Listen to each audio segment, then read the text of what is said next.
who is this stupid God? Stupido talaga itong putang akong ganun.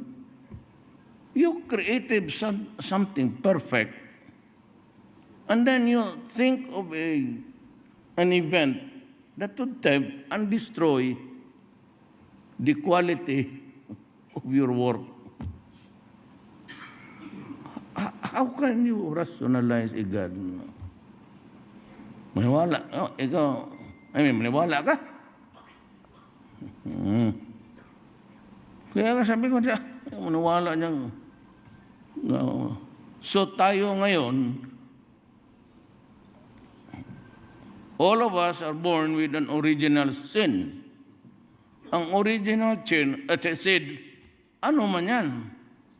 Was it the first kiss? O what was the seed?